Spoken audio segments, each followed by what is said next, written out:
in food production this year, the world for the policymakers. And of course, we are also experiencing, as it was already the case last year, deep changes in the way industrialized countries are producing and consuming. There is this trend towards more natural, more local, more vegetable food in the West. At the same time, developing countries are also continuing increasing their consumption, their demand, and their wish to move towards developed countries' food consumption standards. And on top of those areas, we have this continued renewal in technologies, in the way food is produced, but also delivered, marketed, consumed, etc., which changes the global landscape. We have also, and that would be the last point that I'm going to highlight as an introduction, this threat around climate and this big question whether food is an ally and agriculture is going to be an ally of climate, or is it going to be, or is there going to be a lasting contradiction between producing food and fighting against climate change?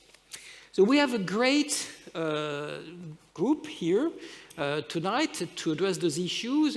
I'm very happy that Mr. Cullen could join us again, as it is at least as far as I'm concerned, the second year I have the pleasure to interact with him to discuss those issues.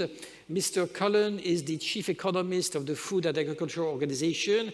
He has a very broad and long-lasting experience in economics, in development, in agriculture.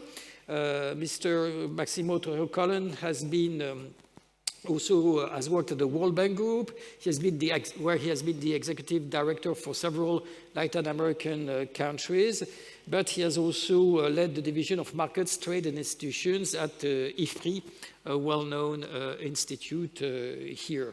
So, Mr. McCullen, you will start this panel by introducing us into the broad picture, and you will be followed by two people who will focus more specifically on areas that are of major importance for our discussion tonight.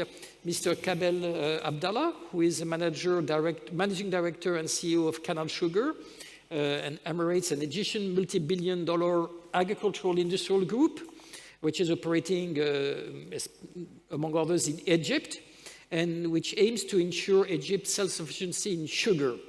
Mr.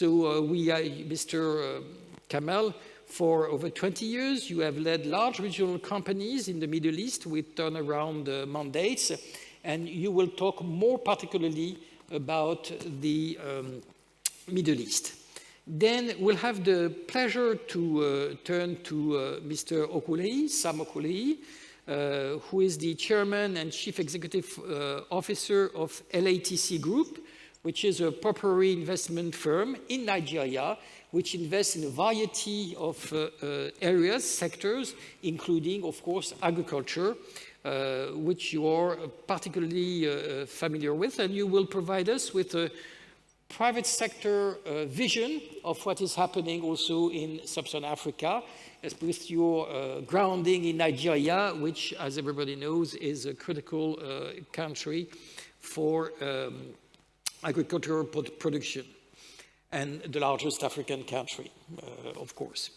And finally, we will turn to Mr. Park Yong-joo, who is coming from Korea, who is an executive vice president of Plant Farm, a leading indoor vertical farm company. You have Mr. Park, 30-plus years of experiences in brand strategies, global marketing management, and product innovation, and with a strong sector-specific experience in agricultural production and food industries, which is going to be the issue you will address. You had served previously as the chief marketing officer of Kowei and as the vice president of global marketing at Samsung Electronics. The specifics of the issues that you will try to address will be also to focus on technology and some dimensions, at least, of technology, as our roundtable tries this year to take this angle to give a complementary vision compared to what we had discussed last year on those major challenges.